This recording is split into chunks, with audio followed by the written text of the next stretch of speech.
다양한 분야의 명사를 초청해 삶의 지혜를 들어보는 시간 지혜다락방. 안녕하세요. 저는 김미진입니다. 지난 시간에 이어서 오늘도 죽음학 전문가 정현철 교수님 모시겠습니다. 큰 박수 부탁드립니다.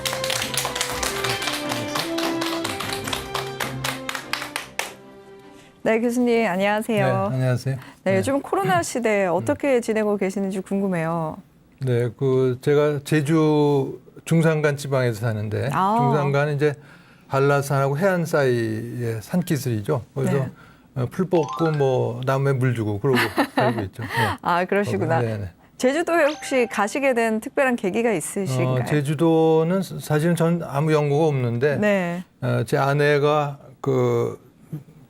이 소원이 있었습니다. 소원이 뭐냐면 어디서라도 좋으니까 조그만데 땅을 좀 사서 나무로 된 집을 좀 짓고 나무를 좀 심어보고 싶다. 그래서 그걸 이루기 위해서 네. 온 거죠. 5년 전에 조그만 나무집을 짓고 상주한 건 한 2년쯤 됩니다. 어떠신가요, 제주 생활은?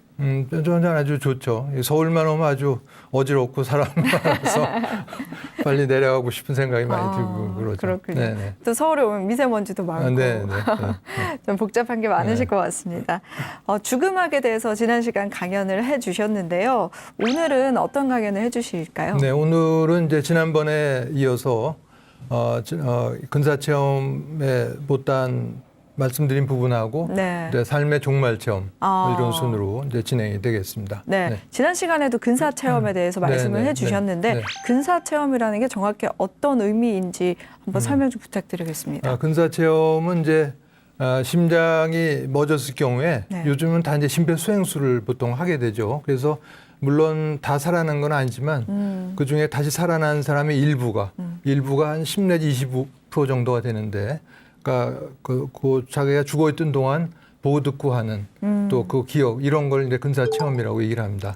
근사 체험이라고도 얘기를 하고 임사 체험 이렇게 얘기를 하는데 어느 경제학을 전공하시는 명예교수 한 분은 아주 빛도 보고 하는 근사한 체험이니까 근사 체험이란 번역이 더 좋지 않냐 그래서 그분은 그렇게 쓰고 있고 저도 거기에 동의하고 있습니다.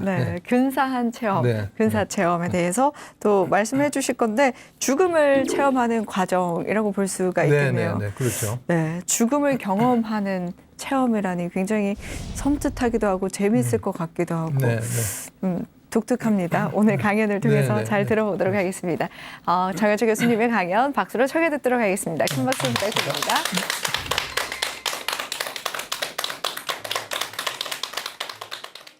법어집에 보면 이제 불교에서 말하는 윤회는 세계의 여러 학자들에 의해서 그 궁금증과 신비가 점차 벗겨지고 있다. 이런 얘기를 하고 있는데 지금까지 의학계는 사후세계는 하나의 미신이다. 또 근사체험은 환각이다 치부했지만 또 이제 더 이상 그런 거를 무시할 수가 없게 됐다. 근사체험은 환각이 아닌 실제로서의 자신의 체험이다. 이런 논문들이 꾸준하게 발표가 되고 있습니다.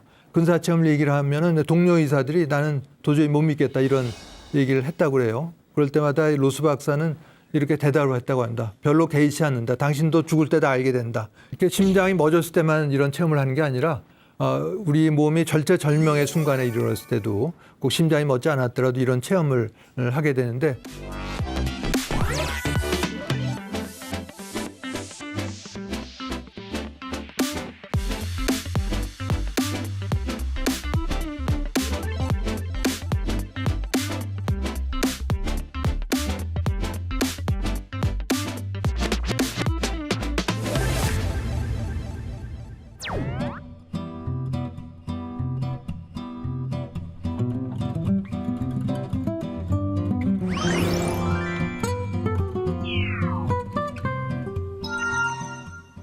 자, 그러면 예정된 4번의 죽음학 강의 중에서 오늘 그 2번째를 시작을 하도록 하겠습니다. 지난 시간에 그 근사체험의 여러 요소 중에 하나가 체험자들은 더 이상 죽음을 두려워하지 않게 된다. 이런 말씀을 드렸는데, 그러니까 요건 이제 실제 사례입니다.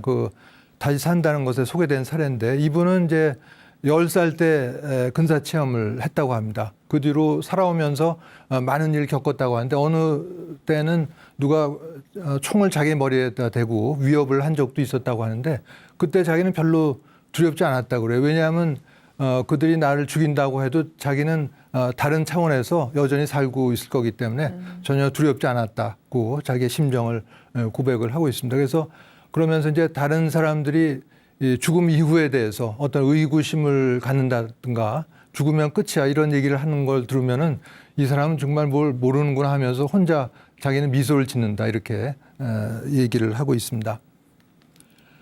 자, 근사체험을 실제 생활에 활용한 예인데요. 여기 아래 그림은 미국 코네티컷 대학에서 심리학과 교수로 재직했던 케네스 링이라는 분입니다. 이분이 30년 동안 대학 강단에서 학생들한테 이제 근사체험을 가르쳤다고 하는데 강의를 들은 학생들, 그러니까 간접 체험이죠. 본인 직접 체험을 하지 않아서도 강의를 들어서 간접 체험을 했던 이 학생들조차 실제 체험을 했던 사람처럼 닮아가더라. 그러니까 다른 사람을 더 배려하고 친절하게 대하고 이런 경향이 있는 걸 자기가 발견했다는 거죠. 그래서 이러한 근사체험이 사랑 혹은 친절을 퍼뜨리는 바이러스 같은 역할을 하는 게 아니겠는가. 이분이 30년 동안 이걸 강의를 하면서 얻은 결론이라고 할 수가 있습니다.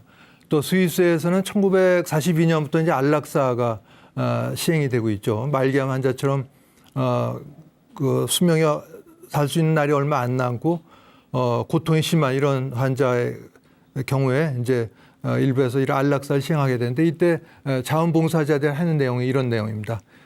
임종을 맞는 환자한테 빛이 당신을 인도할 것입니다. 이런 얘기를 해주고 편안해질 것입니다. 이런 얘기를 해주는 거죠. 여기 자원봉사자가 임종을 맞는 이 환자한테 얘기해 주는 게 바로 빛이 아까 지난 시간 강의 때 말씀드렸던 빛과의 조우에 때 나오는 그런 빛이다. 이렇게 생각을 하시면 되겠습니다. 자, 또 다른 이제 그 사례인데요. 이 체험자는 이제 그 두 아이를 키우는 엄마입니다. 그래서 어떤 이유로 뭐 우발적인 사고를 당하거나 해서 이제 이런 근사체험을 하게 되는데 거기 그 근사체험 한동안에 있던 곳이 너무나 멋진 곳이어서 자기는 돌아가지 않고 거기 머물고 싶다 이렇게 생각을 했다고 합니다. 그런데 생각해 봤더니 두 아이들을 키워야 된다는 양육의 의무가 떠올라서 돌아가서 애들을 키워야 돼 하고 생각하고 다시 육신으로 돌아왔다는 거죠. 이게 육신 돌아오면은 무지무지한 고통과 이런 걸 다시 겪게 되지만은 어머니로서 애들에 대한 양육의 의무를 떠올리면서 다시 돌아왔다 이런 얘기를 하고 있습니다. 왜냐하면 이제 가끔 이런 질문을 하는 분들이 있어요. 근사체험할 때 거기가 그렇게 좋으면 그냥 거기 있지 왜 돌아오느냐 이런 질문들 하는 분들이 있어서 얘기를 드린 거고요. 자, 이거는 제가 2012년도에 한국 여의사회라는 데서 이런 죽음 강의를 할 때 여의사 한 분이 제보해 준 내용입니다. 우리나라에서 의과대학을 졸업을 하고 미국에 건너가서 마취과 의사로 활동하던 분이 주인공입니다. 미국에는 이제 유대인들이 세운 큰 병원들이 많은데 거기서 주로 심장 수술 마취를 전공을 했다고 합니다. 근데 이제 수술은 이제 외과 의사가겠죠. 외과 의사가 할 텐데 이 외과 의사가 평소에 동양인을 좀 비하하는 이 성숙하지 못한 버릇을 갖고 있었다고 하는데 그 버릇 때문에 그런지 이 마취과 의사를 늘 무시했다고 합니다. 그러다 어느 날 이 외과 의사의 심장이 멎는 응급 사태가 발생을 한 거죠. 어떤 분들은 의사도 병에 걸리고 죽느냐 이런 질문을 하는 분들인데 다 똑같죠. 병 들고 죽는 건 다 똑같습니다. 그래서 이제 그 친구들, 미국인 의료진이 달려들어서 30분 정도 심폐소생술을 했는데 돌아올 기미가 없으니까 이제 그만 끝내자, 포기하자 이렇게 마무리를 지으려고 했는데 이 한국 마취과 의사가 봤더니 자기 늘 무시하던 그 사람이긴 했지만 수술 하나는 잘하는 외과 의사라서 아깝다는 생각이 들어서 자기가 좀 더 해보겠다. 그래서 혼자 심장 마사지를 자청을 하고 나섭니다. 그러니까 한 20-30분 정도 심폐소생술 때는 한 2-3분만 해도 온몸에 땀이 비 오듯 쏟아지게 되는데 그래서 전체 심폐소생술 시간이 50분이 넘었을 때 이 외과 의사의 심장이 뛰기 시작하면서 극적으로 살아나게 됩니다. 그때 어떤 일이 있었냐면 이 외과 의사가 체외 이탈해서 공중에 붕 떠서 본 거죠. 심장이 멎은 자기 육체에 심폐소생술하고 있는 의료진들 봤더니 자기 친구들, 미국인 의료진은 성의 없이 흉내만 내고 있는 것처럼 보였다고 합니다. 실제로 그러지는 않았겠지만 외과 의사가 보기에는 그렇게 본 거죠. 그런데 자기가 늘 무시했던 한국인 마취과 의사 혼자 온몸에 비지땀 흘리면서 심장 마사지 한 걸 본 겁니다. 그래서 누가 현장을 얘기해 주지 않아도 본인이 직접 다 알고 있었기 때문에 다시 살아나서는 날 살린 건 당신이다 하면서 대하는 태도가 180도 바뀌었다. 이렇게 실제 일어났던 사건을 저에게 제보를 해줬습니다. 자, 아까 그 란셋이라는 유명한 의학 학술지에 실린 네덜란드, 즉 서양의 연구를 소개해드렸는데 동양권에서도 그런 연구가 얼마든지 있습니다. 소개해드린 거는 이제 대만에서 시행된 연구인데 우리 몸에 두 개의 이제 콩팥이 있죠. 신장이 있고 신장이 하는 일이 몸에 노폐물을 이제 찌꺼기를 걸러주는 일을 하게 됩니다. 그래서 콩팥병이 생기면은 몸에 이제 노폐물이 쌓이게 되고 이게 계속되면 이제 죽게 되죠. 그래서 일주일에 한 3번 정도 혈액을 맑게 걸러주는 혈액 추석수를 받게 되는데 그걸 받는 콩팥병 환자에서 근사침 이친영양 이런 제목으로 대만의 이제 타이베이에 있는 7개의 병원에서 700명이 넘는 혈액 추석 환자를 대상으로 연구를 해서 2007년도에 저 아래에 있는 미국 신장병 학회지에 논문을 발표하기도 했습니다. 그래서 내용은 뭐 대동소이합니다. 아까 말씀드린 것처럼 빛도 보고 이런 긍정적인 체험을 하게 된다 이런 내용이었는데 그래서 이 저자들은 의료진도 이런 현상을 좀 알고 있어야겠다 이런 게 결론이었는데 이 연구를 보면서 놀라운 건 대만의 경우에는 이런 근사체험만 전문적으로 연구하는 연구재단도 따로 설립되어 있다는 걸 알 수가 있었습니다. 또 그 옆에 있는 거는 저런 유명한 Annals of New York Academy of Science라는 유명한 학술지에도 근사체험은 환각이 아닌 실제로서의 자신의 체험이다. 이런 논문들이 꾸준하게 발표가 되고 있습니다. 이런 거를 연구하기가 좋은데요. 1년에 몇천 편씩 논문이 쏟아져 나오면 다 따라가기 어렵습니다. 그런데 이 분야는 이렇게 연구 논문이 많지는 않기 때문에 오히려 따라가기가 어렵지 않다는 그런 장점이 또 있을 수가 있겠습니다. 자, 이거는 신경외과 의사가 이런 근사 체험을 한 내용인데요. 신경외과는 보통 때 이제 두개골을 톱으로 썹니다. 뚜껑을 열고 소위 안에 있는 뇌를 잘라내기도 하는 수술을 하게 되는데 우리의 뇌라고 하는 건 보통 때 맑고 투명하고 이 무균 상태를 유지하는 뇌 척수액에 둘러싸서 사실은 둥둥 떠 있는 상태인데 어떤 사고로 이 뇌 척수액이 대장균에 오염이 되면서 신경외과 의사 본인이 치명적인 세균성 뇌막염을 앓게 됩니다. 그래서 병원에서도 포기하고 뇌사 상태에 빠졌었다고 하는데 일주일 만에 극적으로 살아나게 됩니다. 그러면서 나는 죽었지만 영혼은 살아있었다 이런 얘기를 하면서 대표적인 뇌과학자라고 할 수 있는 신경외과 의사가 이런 체험을 하게 된 거죠. 그래서 이분은 뭐 다른 과학자, 의사들과 마찬가지로 인간의 의식은 뇌가 만들어낸다 이런 입장을 당연한 걸로 갖고 있다가 이런 체험을 본인이 하고 나서는 인간의 의식은 뇌와 무관하다 이런 입장으로 완전히 바뀌게 된 것이죠. 이 내용은 동영상을 보여드리면 좋은데 못 보여드려서 아쉽긴 한데 미국 ABC TV에 저녁 황금 시간대 뉴스 시간에 방영됐던 뉴스 일부가 되겠습니다. 동영상에 두 장면만 보여드리면은 자기의 체험을 얘기를 합니다. 그래서 그 많은 회의론자들은 그건 뭐 환상을 본 거 아니냐 이렇게 얘기를 하는데 그건 절대로 환상이 아니고 자기가 직접 체험한 것이고 그렇게 강조를 하죠. 이분은 이제 그런 망상하고 구별을 해야 된다고 얘기를 하는데 이 뇌가 기능을 멈췄다가 다시 재작동을 할 때 이런 망상이 오게 되는데 그래서 이 체험을 했던 이 신경외과 의사도 그 망상의 내용이 뭐였냐면 아내와 담당 의사가 자기를 죽이려고 한다 이런 망상에 시달렸다고 하는데 그거는 망상이고 근사체험과 전혀 다른 거다라고 이렇게 딱 구별을 합니다. 그러나 이제 많은 경우에는 일반인으로서는 두 개를 구별하기 어렵기 때문에 그런 망상을 부정적인 근사체험 이렇게 해석할 수 있는 것이죠. 자, 이걸 이렇게 비유해 볼 수가 있겠습니다. 우리가 특히 우물안 개구리라는 말을 많이 쓰는데 어떤 우물 안에만 살고 있던 개구리가 어떤 계기가 있어서 우물 밖에 나갔더니 이제 바다라는 게 있는 걸 본 거죠. 광대한 바다를 보고 깜짝 놀라서 이제 우물 안으로 다시 돌아와서 우물 안에만 계속 살고 있던 개구리한테 얘기를 합니다. 내가 우물 밖을 나가봤더니 광대한 바다라는 게 있다. 이렇게 얘기를 해도 우물 밖을 나가본 적이 없는 그 개구리는 저기 있는 것들로 미친 소리 한다. 이런 반응을 아마 보일 수밖에 없을 겁니다. 이렇게 비유해 볼 수가 있겠죠. 그래서 아까 소개드렸던 엘자베스 퀴블러 로스 박사, 죽음학의 효시라고 일컬어지는 로스 박사는 생전에 죽음 또 죽어감에 관한 강의를 한 700번 정도 했다고 하는데 그런 강의를 할 때마다 이런 근사체험 얘기를 하면은 동료 의사들이 나는 도저히 못 믿겠다 이런 얘기를 했다고 그래요. 그럴 때마다 로스 박사는 이렇게 대답을 했다고 한다. 별로 개의치 않는다. 당신도 죽을 때 다 알게 된다. 이렇게 얘기를 했다는 거죠. 그래서 저도 이런 비슷한 반응을 많이 봤습니다. 선배나 동료, 후배 의사들이 뭐 이런 회의를 표시하는 사람도 있는데 저도 뭐 똑같은 얘기를 할 수밖에 없는 거죠. 근데 안타까운 거는 죽을 때나 돼서 아는 것보다 살아있을 때 미리미리 알고 하면은 자신뿐만이 아니라 주변에 훨씬 더 좋은 영향을 미칠 수가 있는데 그걸 알려고 하질 않으니까 안타깝다는 생각이 많이 드는 것이죠. 자, 우리나라에서의 사례를 좀 돌아볼 필요가 있겠죠. 전 세계 공통적으로 일어나는 일이니까 이거는 그 자살 한국 사회를 말하다라는 춘천 MBC에서 방영됐던 다큐멘터리의 일부 동영상인데 동영상을 못 보니까 내용을 말씀드리면은 추석 때 이제 고향으로 내려가다가 교통사고를 입고 아주 심한 중상을 입고 수술을 받게 됩니다. 개복 수술을 받게 되는데 이분이 개복 수술 받다가 그 체외 이탈하면서 수술장에서 떠서 이게 그 수술한 장면을 내려다본 거죠. 자기의 육체와 함께.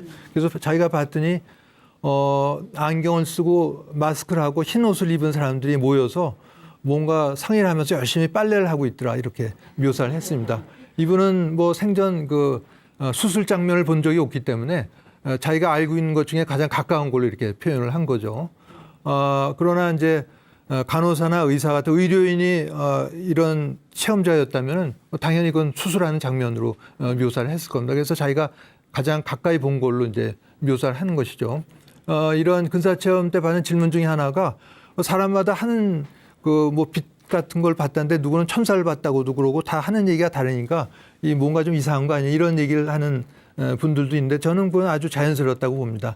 아까 지금 말씀드린 이 분처럼 자기가 알고 있는 것 중에 제일 가까운 걸로 묘사하는 거죠. 그래서 어떤 자기가 종교를 갖고 있다면 종교에서의 상징되는 인물, 그러니까 보기 때문에 개신교 신자가 성모 마리아를 보는 일은 없고 또 불교 신자가 예수를 보는 일은 없다고 얘기를 합니다.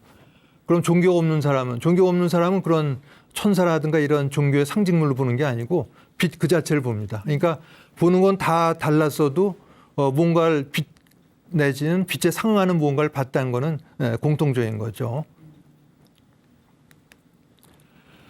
자, 이 고령 환자에서 우리나라도 점점 이제 고령화 시대 가면서 이제 고령 인구가 늘어나게 되는데 고령 환자를 진료할 때 이런 게 어떤 의미를 갖는가? 이거 일본의 한 대학병원에서 연구한 내용인데 뭐 심장마비라든가 호흡부전, 뇌졸중 이런 게 여러 치명적인 질환으로 이제 혼수에 빠진 48명의 노인 환자를 대상으로 이런 연구를 시행을 했습니다. 그랬더니 37%가 이런 근사 체험을 경험을 했다고 합니다. 연구 결과인데. 근데 아까 퀴블로 로스 박사의 책에서도 소개되었듯이 어떤 성별이라든가 나이 또 환자가 어떤 질환을 갖고 있는지 또 환자의 직업 아까 종교 얘기도 드렸죠. 종교가 있는지 없는지 종교의 종류 이런 거에 전혀 관계하지 않는다는 거죠. 또 심폐소생술 때 사용된 약물, 혼수의 기간 이런 게 근사체험을 경험하고 안 하고에 어떤 영향을 주느냐 그랬더니 전혀 영향이 없었다고 얘기를 합니다. 그래서 중요한 건 이 다음 건데요. 근사체험을 한 대부분에서 이 삶의 매 순간마다 굉장히 진지해지고 또 영적인 것에 물질적인 것보다 영적인 것에 좀 더 높은 가치를 두게 됐다고 얘기를 합니다. 그러면서 죽음을 이분들은 더 이상 공포스러운 게 아니고 조용하고 평화스러운 것으로 받아들이게 됐다 이렇게 얘기를 하는 것이죠. 그러니까 아까 그 란셋이라든가 이런 유명한 학술지에 실린 그런 연구 결과 이런 것들하고 전혀 차이가 나지 않는 걸 알 수가 있습니다.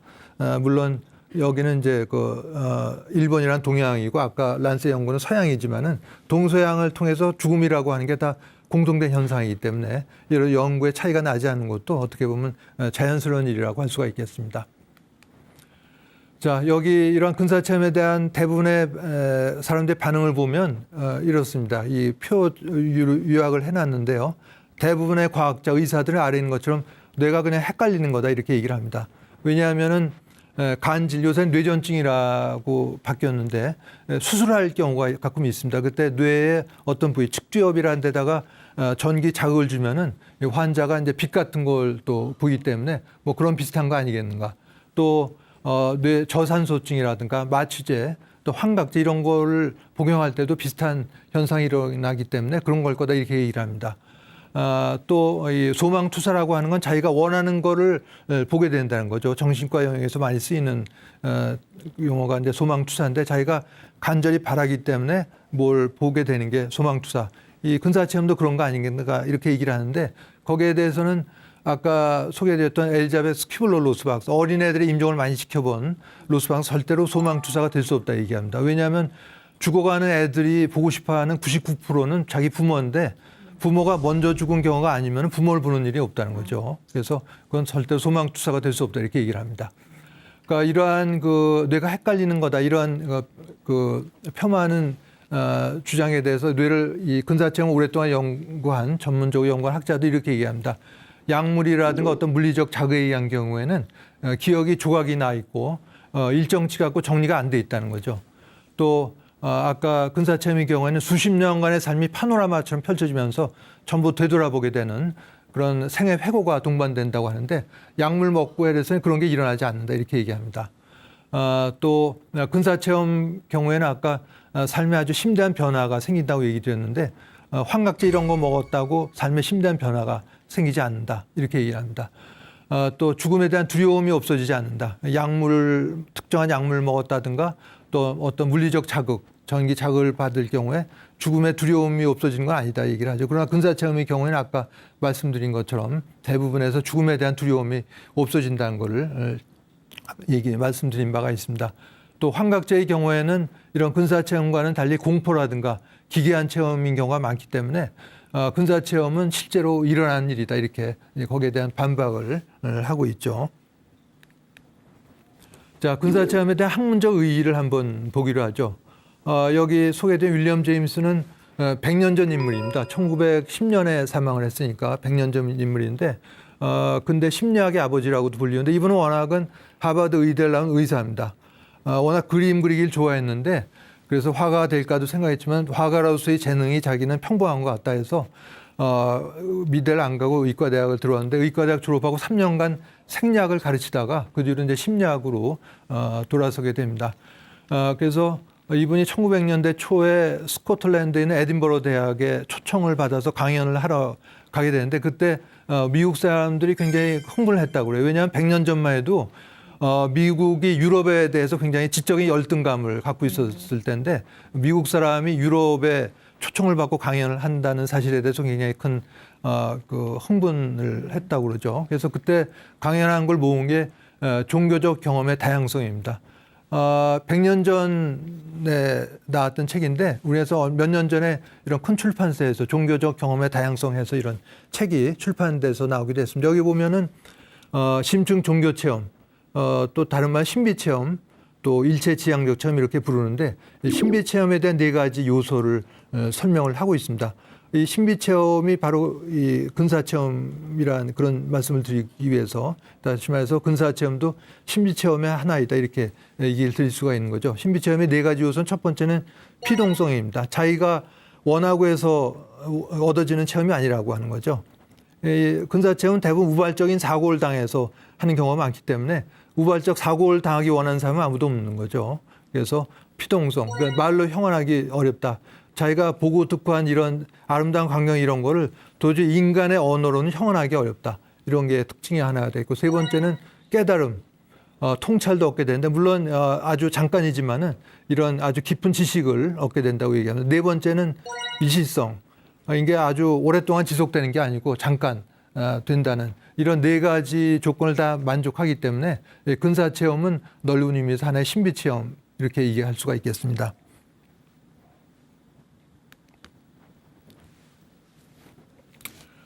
또 이렇게 심장이 멎었을 때만 이런 체험을 하는 게 아니라 우리 몸이 절체절명의 순간에 이르렀을 때도 꼭 심장이 멎지 않았더라도 이런 체험을 하게 되는데 소개해드린 라이놀드 메스너는 세계적인 등반가입니다. 에베레스트도 무산소 등정을 했고 이런 분이 어떤 연구를 하냐면은 산악 등반을 하다가 추락사고를 당했으나 살아나는 사람들 대상으로 연구와 조사를 했습니다. 어떤 일이 일어나는 걸 봤더니 이 추락하는 사람은 그 몸 밖을 빠져나와서 자기를 관찰하는 자가 되면서 그 떨어지고 있는 자기를 바라본다는 거죠. 그러니까 체외 이탈해서 몸 밖을 빠져나와서 떨어지는 자기 자신을 본다고 얘기를 합니다. 그래서 오히려 추락했다는 사실에 지배되지 않고 오히려 냉정해지고 시간, 공간 감각이 소실된다 이렇게 얘기합니다. 그러면서 아주 불안한 생각도 없고 오히려 태연한 기분으로 자기 몸이 떨어지는 거를 바라본다 이렇게 얘기합니다. 물론 이제 살아남았으니까 이제 이런 얘기를 할 수가 있는 것이죠.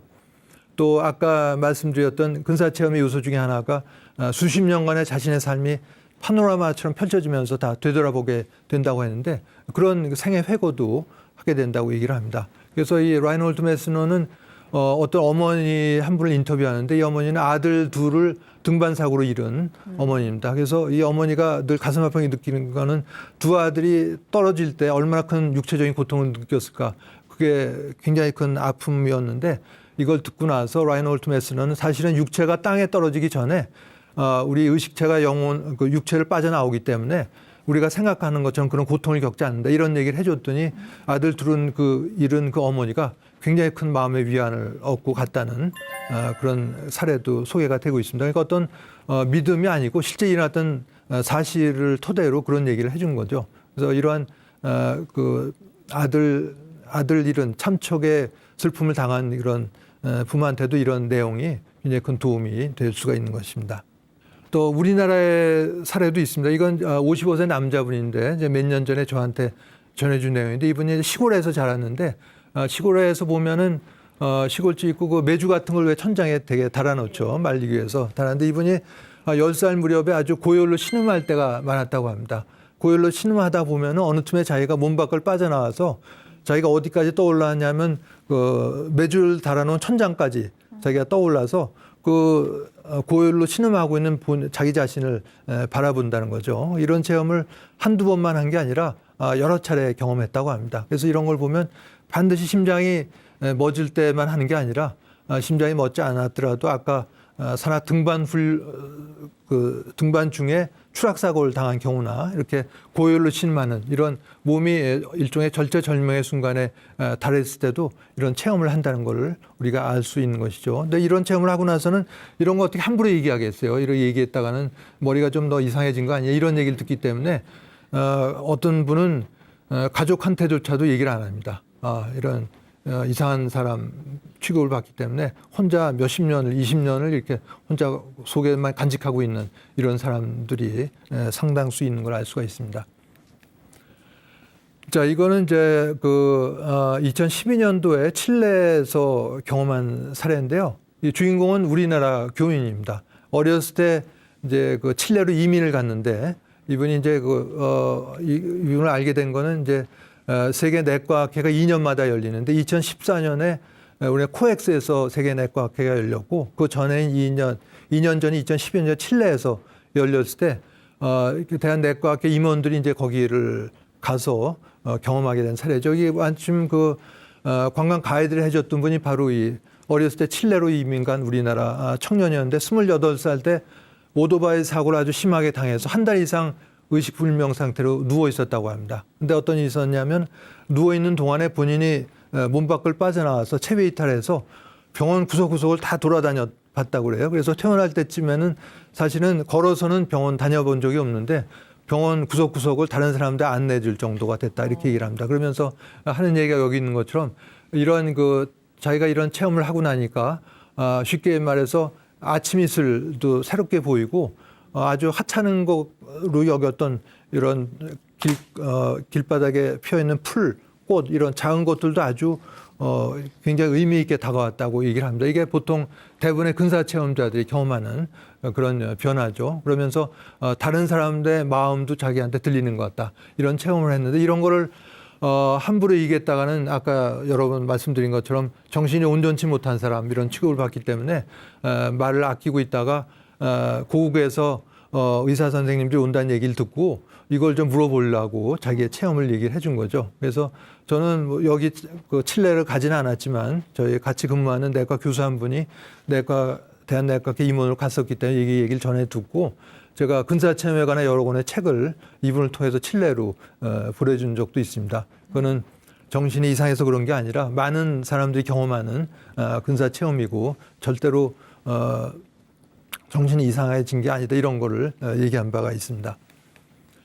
자, 우리나라 유명한 그 성철 스님은 다 아시나요? 네, 뭐 그 성철 스님을 모르는 불교 신자는 특별히 없을 것 같습니다. 성철 스님은 일찍이 그 설법 중에도 이런 근사체험 이런 강의를 했었는데 법어집에 보면은 이런 근사체험뿐만 윤회에 대해서도 불교의 교리로서가 아니고 과학자들이 연구하는 윤회로서 이런 얘기를 하신 적이 있습니다. 그래서 여기 법어집에 보면 이제 불교에서 말하는 윤회는 세계의 여러 학자들에 의해서 그 궁금증과 신비가 점차 벗겨지고 있다. 이런 얘기를 하고 있는데 대표적인 게 그 미국 버지니아 의대 인지과학 연구소가 이런 전생 사례를 거의 3,000사례 이상 조사된 걸 가지고 있죠.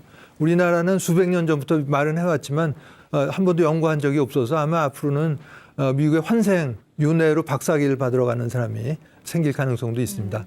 그러면서 사람이 죽으면 그만인 게 아니라 다시 태어난다는 사실에 대해서 많은 학자들이 연구하고 있다. 뭐 이거는 근사체험 얘기는 아니지만 그러면서 이제 그 다음에 아까 말씀드렸던 근사체험이라는 용어를 만들어낸 레이먼드 무디 주니어 얘기도 하고 있죠. 누구보다도 일찍 이런 근사체험 이런 내용을 설법에 얘기하신 분이라고 할 수가 있습니다. 또 이 의학의 한 연구 영역으로 발전한 근사체험 이렇게 얘기를 하는데 지금까지 의학계는 사후세계는 하나의 미신이다.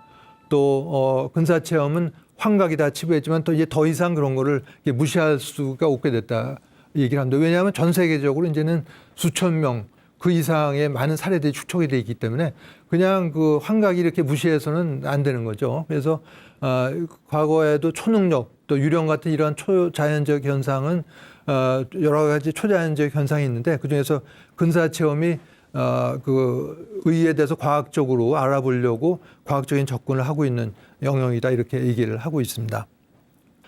잘 아시는 스티브 잡스는 뭐 잘 아시는 것처럼 아이폰이라는 스마트폰을 세상에 내놓음으로써 현대인들의 생활 패턴을 바꾼 또 목디스크도 많이 만들어준 분이 스티브 잡스죠. 이 췌장암으로 오랫동안 투병하다가 2011년도에 세상을 떠납니다. 그래서 이번에 마지막이 이 전기에 잘 나와 있는데 병상에 나온 이 누운 스티브 잡스가 아내 로렌하고 아이들 오랫동안 바라본 다음에 애들이 없는 그 허공을 오랫동안 바라봤다고 합니다. 다른 사람은 아무것도 안 보이는데 이분은 뭔가를 보고 끝으로 남긴 말이 이 감탄사 3마디였습니다. 오와우라는 감탄사 3마디하고 눈을 감았는데 뭘 봤길래 저런 감탄사 남겼는지 알 수가 없는 거죠. 죽은 잡스의 영혼을 만나서 그때 뭘 봤길래 그렇게 감탄을 했는가 이렇게 물어볼 수밖에 없을 것 같지만은 그렇게 하지 않더라도 우리가 알 수 있는 게 이 삶의 종말 체험입니다.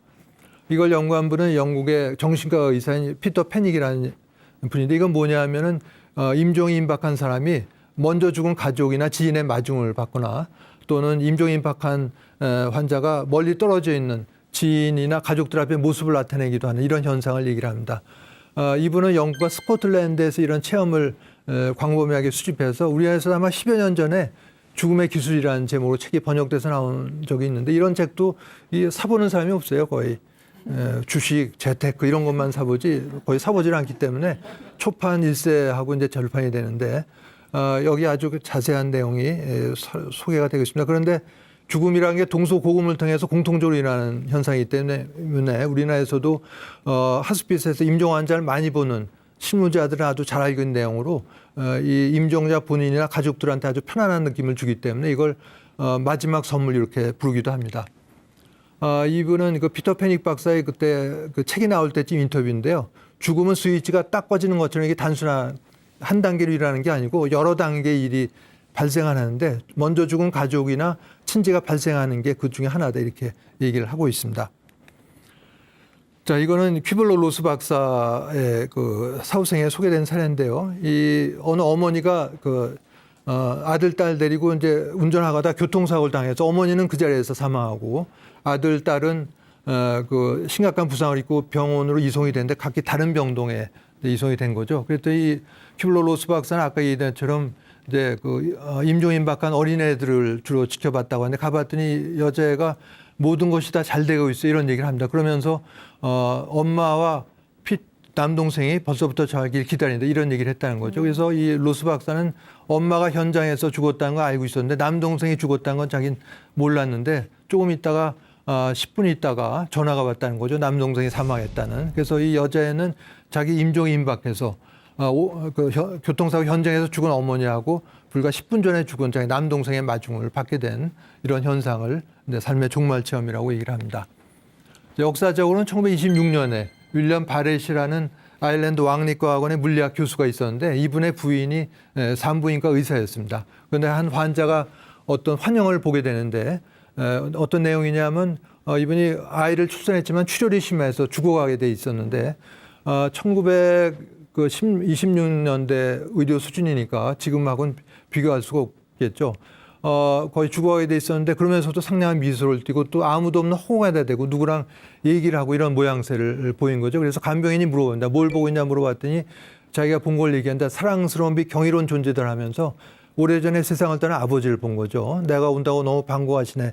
여기까지 보면 아마 죽을 때가 돼서 머리가 좀 이상해졌나 보다. 이렇게 넘길 수가 있을 것 같은데 그런데 아버지가 동생과 같이 있어요라는 얘기를 합니다. 근데 이 환자의 동생이 사실은 3주일 전에 먼저 죽었는데 환자의 몸 상태가 너무 안 좋으니까 가족들 일체 입을 다물고 얘기를 해주지 않았던 건데 이 주인공은 자기 임종이 임박해서 오래전에 세상을 떠난 아버지하고 3주일 전에 죽었지만 아무도 얘기해 주지 않았던 동생의 마중을 받게 된 이런 거를 얘기를 합니다. 이걸 보면은 이게 환각이나 머리가 헷갈리는 거라고는 도저히 볼 수가 없는 것이죠.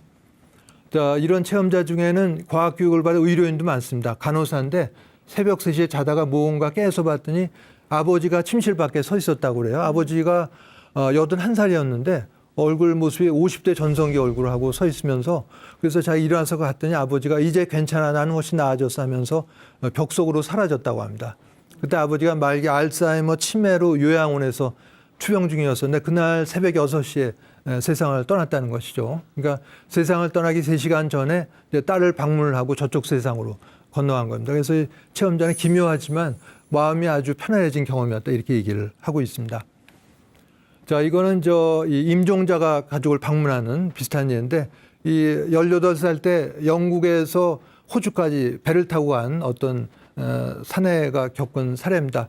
선실에서 여러 날 걸리니까 선실에서 책을 보고 있는데 갑자기 누가 옆에 있는 느낌이 들어서 봤더니 할아버지가 옆에 서 있었다는 거예요. 할아버지가 그때 중환으로 병원에 입원해 있는 걸 자기가 보고 왔는데 그래서 얼마나 놀랬겠어요. 깜짝 놀라면서 비명을 지르고 자기가 그 선실 밖을 나왔다가 다시 돌아가 봤더니 할아버지는 이제 사라졌다고 하는데 그래서 그 호주에 도착해서 영국 집에 연락을 해봤더니 할아버지는 그 사이에 사망을 했고 사망 시각이 바로 그 선실에서 할아버지를 만났던 그 시각이었다 이렇게 얘기를 하고 있습니다. 자, 이건 제가 수십 년을 알고 지낸 어떤 신장내과 교수 한 분이 몇 년 전에 경험한 사례입니다. 미국으로 2달 정도 단기 연수를 갔는데 이분이 올빼미 스타일로 새벽까지 일하는 분입니다. 한참 일을 하는데 새벽 2시에 문 밖에 인기척이 나서 문을 열어봤더니 서울에서 만성 심부전증으로 복막 투석 받고 있고 또 심장이 나빠서 고생하던 환자가 서 있었다는 거예요. 그러면서 이제 다 나아서 더 아프지 않아요 이런 얘기를 했다고 합니다. 그래서 이 신장내과 교수가 놀랍기도 하고 반갑기도 해서 좀 들어오라고 그랬더니 선생님 인사만 하러 온 거고 누가 기다리기 때문에 가봐야 된다고 그러고 헤어졌다고 합니다. 그래서 한 달 뒤에 귀국해서 의무 기록을 확인해 봤더니 이 환자는 사망을 했고 사망 시각이 바로 새벽 2시에 만났던 그 시각이었다 이렇게 얘기를 하고 있습니다. 자, 어떻게 좀 섬뜩하시고 그런가요? 네, 섬뜩하시죠?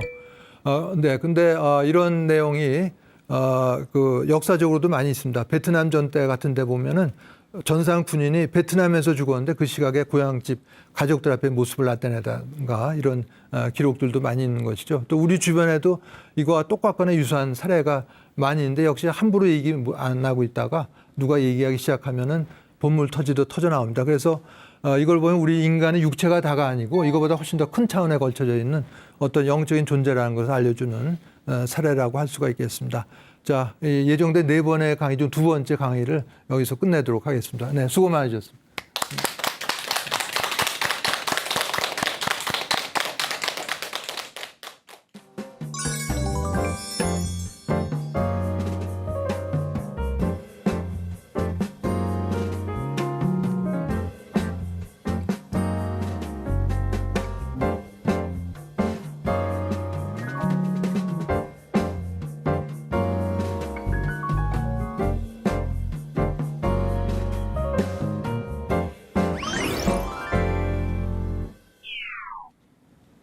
네, 귀한 강연 해주신 교수님께 감사의 말씀드립니다. 감사합니다.